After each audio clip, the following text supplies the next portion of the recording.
How many frames per second do I need to run Microsoft Flight Simulator or any other simulator or any game, since a simulator is not a game? With NVIDIA offering us even more overpriced, oversexed and overhere cards such as the 4090 and the soon to come 4080, and with AMD stepping into the ring with the 7th series, what looks to be like the most competitive invention since sliced bread, admittedly without the jam on it, I thought it was worth asking the question, never mind what's on offer, what do we need? And have they not heard there's a war on? So, before selling your most valuable body part in order to obtain a flashy new graphics card or even upgrade your computer, keep watching. After all, if 24 frames per second is good enough for James Bond, surely it's good enough for me. Welcome to the Flying Doctor. Let's geek into it.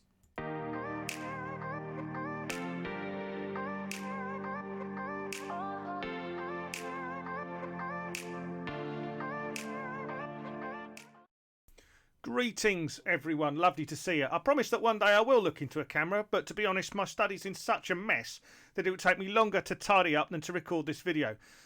Now I'm focusing on FPS here because frames per second is one of the major marketing points that NVIDIA and AMD use to justify their products. In fact, beyond graphics card producers, you'll see frames being used to market CPUs as well. Because you can find some CPUs that have a graphics chip in there, so that you don't need an additional graphics card. But of course, for most of us, we're looking for an additional graphics card to provide that extra grunt. But yes, more FPS means smoother graphics. That's what we're told. And here on the left, for example, you can see NVIDIA's offering of DLSS, Deep Learning Super Sampling. Simplest way that I can explain this is to say that the DLSS divides the process of producing images in two. First, your graphics card does some hard lifting to produce low resolution images at high frame rates, and then secondly the card sharpening those using what NVIDIA calls AI, artificial intelligence, but basically it fills in the gaps and sharpens things and means that in the end you can have a higher resolution image and more frame rates. So you can see here 54 frames per second for Flight Simulator, going to 110, and of course this is anchored to the type of card as well, because you'll notice here this is DLSS 3. And so this will only work if you have a 4 series card. There is DLSS 2, I've done videos on that and I find it very helpful indeed. And you can get an idea there, and this is really arisen from that video, you know, how many frames per second do you actually need in order to have a game that is playable, or use a flight simulation that's playable. On the right hand side here, you can see AMD's offering. It's called FSR 2. Apologies, the only example that I could find on this that was ready available on AMD's site as I was looking through was Farm Simulator. Not that I've got anything against Farm Simulator. But on the whole, I rest my case really, because much of the marketing is really focused on what kind of performance you can get in terms of frames per second here on the left. Multiply your performance with AI according to NVIDIA. And on the right, supercharged performance everywhere from AMD, seeing those comparisons. Comparing their own product against their own product, by the way. You can look at other sites that will compare one card from one brand against the other and spend lots of time doing that. But the point is, a lot of the focus is on frames per second. I should acknowledge that there's more to graphics cards than just frames per second. So, for example, ray tracing is a major area of consideration. That's about how realistic the image looks like, particularly how the graphics card treats light, shadows and reflections in real time, in real life as you survey a scene. And AMD and NVIDIA are able to, or certain cards are able to deal with ray tracing. Seems like NVIDIA is further ahead about it at the moment. Also, the technology is there to enable better streaming and faster encoding, and NVIDIA and AMD compete over that as well. One of the major questions is, you know, what about frames per second? I am just questioning how many frames per second you really need. You might remember from my intro that I said that if 24 frames per second was good enough for James Bond, it was good enough for me. And you might be thinking, well, what on earth was I referring to? Well, here's the thing. Whilst I realise, and we'll look at some of the kind of issues around frames per second and what people might or might not perceive, at the end of the day, many of the films that we view that are reproduced at 24 frames per second. 24 frames per second being a comfortable viewing experience for films that are marketed across the world. And yeah, couldn't resist James Bond with No Time to Die there. But if you just will sort of allow me a little bit of space here. Film versus digital, in other words, what we shoot on in the first instance, has been one of the most contentious debates in the film world. And this is Vox, and admittedly from 2016. But it has figures such as Quentin Tarantino, the director, sort of embroiled in these conversations about whether to shoot in film or shoot in digital. But my main point is, how is it that we can be so focused on having a huge number of frames per second for simulation and gaming produced by graphics cards, and yet we're capable of sitting in a cinema and watching a film quite comfortably that's at 24 frames per second? I promise that we will move on to a real life example with Microsoft Flight Simulator shortly, but I still want to just press this point home. Again, on Wikipedia, great article here on the left on frame rate. I found the donkey on the page. There you go. And this is related to in animation. As you can see here, in animation, moving characters are often shot on twos. That's to say one drawing is shown for every 2 frames of films. So in other words, and that film usually runs at 24 frames per second, meaning that there's only 12 drawings per second. And there we've got our animated cartoon of a galloping horse. And that's doing 12 drawings per second. Now, it's on the edge, they quite rightly say it, of being objectionably jerky. But however, we've got a donkey at 12 frames per second, and quite frankly, looks kind of okay to me. I might be wanting to look at higher settings if I were in a game, but there you go. And on the right hand side here, this is an interesting story that I found, coverage on the number of frames per second that other devices, as opposed to PCs, using. And you can see 10 ways to boost FPS Windows 10. That was the focus of the article. This one's by Amanda, and it's July this year. There's some detail right down here, as well as why might I want to increase my FPS, some common FPS ratings. So 30 frames per second is the most common FPS in console games and some low-end PCs, and considered as a minimum requirement for a game to be playable. I think there's considerable weight in that, and we'll look in the examples we'll see shortly. 60 frames per second is the ideal FPS and the maximum FPS displayable by regular monitors and TV. That's linked to the refresh rate. We'll cover more about that very shortly. And then you've got your other options, 120 frames per second and 240 frames per second. We might find some hardened gamers and simmers out there who will stand by that and say, you know, I can see a difference. Personally, I don't have the luxury of having monitors these kind of refresh rates that would support these kind of high frame rates as well without screen tearing, and therefore I have to be honest and say I don't know, but it's worth us asking the question. One of the things that's also helpful about this article is it makes mention of the refresh rate. So your monitor will have a rate at which it refreshes the screen, and here is an example of 60 Hertz. If your graphics card is producing frames per second that's higher than that, you're going to have difficulties. Things are going to be out of sync, and you get an effect called screen tearing. So here I am along to Wikipedia, my friend. Screen tearing is a visual effect in a display, and this is a really good image of what you get. So what's happening here is that you've got a monitor with a fixed refresh rate, 30 or 60, and what's being thrown at it as more than the frames it can cope with, which means it's overlaying one frame or another in the most crudest way that I can understand it, and you get this different tear point. So you can see that you've got an image out of alignment on the top. They're all out of alignment. Look at the path, and if you look at the edges of the branches to the tree, you can see that really interesting image there. I'm just going to pull up the copyright information just to acknowledge here. Vanessa Zekovits is the author there, free to share, remix, attribute, share alike. So thank you very much. It's a really good example. So if you imagine that coming to you in a, in your flight simulator, that is not going to be the best day for you, let alone if you're in a fast-moving game. And there are various technologies that are used to try and reduce this. That if you dig down into your game settings or your drivers, there's technologies available to try and deal with that. But it is an issue. Nevertheless, I think it's really important to put the case for those gamers in particular who appreciate increasingly high frames per second and monitors with high refresh rates. A shout out here to GPU Mag. I found this was a really helpful website. I'll offer it as editorial comment, but you can see here they make the argument. They acknowledge that we can only truly see 10 to 12 frames per second, but they argue there's a notable difference between 15, 60 or even more jarringly 120 frames per second. I thought this was really interesting as an example. So here we are, we have a frame rate comparison. Isn't this great? Great work done by GPU Mag. It's hard to find these really clear examples, but you've got the 15 frames per second that's a little bit choppy with a ball moving.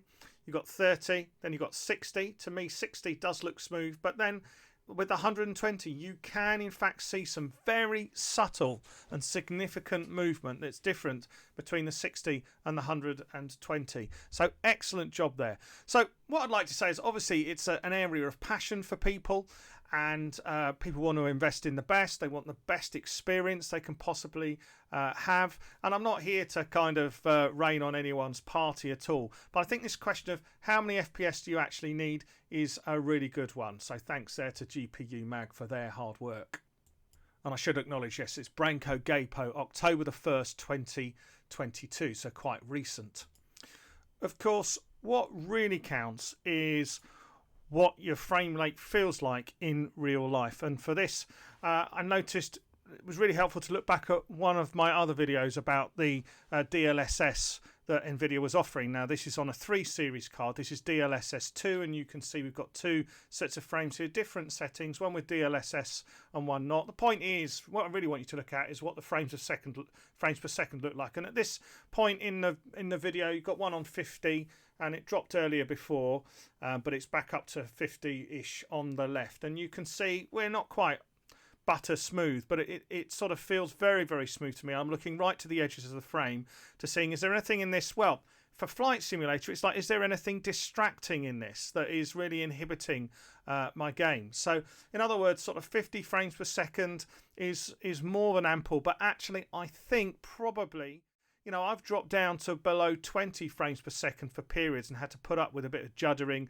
shuddering. That's me scratching forward there. That's not a drop in frame rate. So here we reach a point in the simulation where with DLSS on, DLSS saves the scene really, and on the left we've got our frames dropping down. You can see it dropping down there, 7, 13, 14, and you can see how this is ceasing to be playable, and indeed at one point the simulator just effectively breaks down because you've got this mismatch of data input coming back into what is the helicopter that I'm flying at the time, and you can just see how uncomfortable that is, and you can see the frame rates increasing. But I would actually say that sort of approaching, can live at 16, that's 16 there, 17, 18, a bit juddery in Microsoft Flight Simulator. Now bearing in mind I'm flying an H145, and I've said here this is at 100 knots. Obviously, if you increase the speed and if you increase and keep the altitude, you're asking the simulator to take on more, so the frame rate's going to drop. So what does this really add up to here? Well, I think that there is some science around the number of frames per second that you actually need in order to get smooth gameplay or smooth simulation. But I think it's strikingly obvious that in fact above 40 frames per second, particularly if you're using Microsoft Flight Simulator, I think it's difficult to discern any difference. What a better graphics card will bring is that ability to maintain that number of frames per second. It's all relative. It depends how much scenery you're asking the Flight Simulator to chew over. But certainly for Microsoft Flight Simulator, and this will depend on the resolution that you're looking at producing as well as the internal settings, but something that's going to able to function at high or ultra at 40 frames per second. There's plenty of other videos out there that you might be able to look at that at your desired resolution. I happen to game here in 4K, and you can see the results here with 4K with a 3080. There's other choices of cards out there, and I'm quite convinced that you may well be able to find even a 3 Series card that will give you decent performance, depending on the resolution and your settings that you're prepared to settle with. Would I go out and buy a new graphics card at the moment, given that we've got this NVIDIA 3090 is being superseded by the 4090, and the 4080 will be out very soon. Astronomical prices from NVIDIA. Very exciting that AMD has stepped into the ring, and it's also not only as a company are they looking just on pure processing power, looking to provide something that will challenge NVIDIA's offerings, but also a product that seems sensitive to some of the real issues and concerns that the communities gaming community has about the power draw, a huge power draw from NVIDIA 4090 cards, and also you've got that kind of twisted power, the power cable that's raising the adapter, that's raising loads of questions as well. So that's heat and expense, and AMD have come along with a much more energy efficient option, and I think that could appeal to a few people. Now, what I'm saying about that is I would not be rushing out now for Christmas to go and buy, if I even had the money, a 4090 or a 4080. I'll be waiting to the new year, see what happens, see how AMD's challenge to the market actually results in reduced prices. There are, however, a good number of Series 3 cards that are in excess at the moment, and I think we could see those dropping down. And if you are particularly into flight simulation, you may well find that it makes more sense for you to look at a 3 Series card. However, the gap between a 3080 and a 4080, I suspect, and a 3090 and a 4090 will be really significant. So it's not an easy choice to make, but I would just be hanging off for the moment. Other than that, of course, your frames per second is a wrestle, a tussle between the CPU in your system and your graphics card working together, and one of them will be the bottleneck. Now, typically, it has been the CPU that bottlenecks things for me since Microsoft Flight Simulator, and there are some other games out there are heavily CPU bound. We don't really have the time to go to that in any kind of in detail in so far as today's reflection. This is about being how much frames per second do you actually need in order to get something smooth. But I would say that again, it's quite an interesting time for system builders. There's a good deal of variety out there. Some products from AMD that have longevity that are on the market and are lower cost.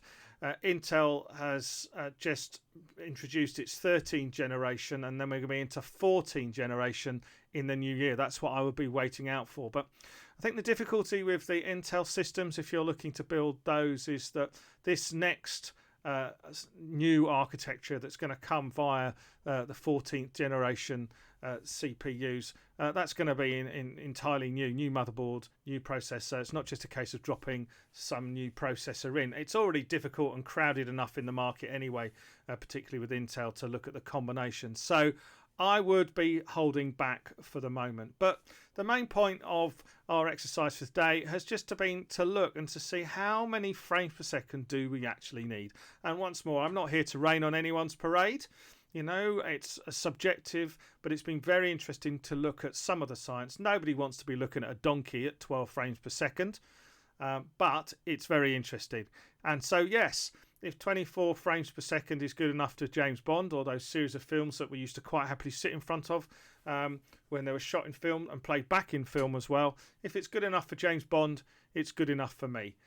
But I just would say to you, finally as a word, just be a little bit aware of the hype, and also in terms of the graphics card, look at the other things that you're getting as well, because in my case I am encoding, recording, streaming, and that efficiency in those areas is also important. It's not just about frames per second.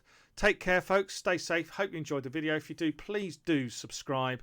And as you can see here, just in this last section, we've left this beautiful image of London at the top. That was at 36 frames per second. Okay, It's not obviously moving, but at the bottom we were at 18 or so. So I just hope that it gives you a sense of encouragement, folks. Take care, stay safe.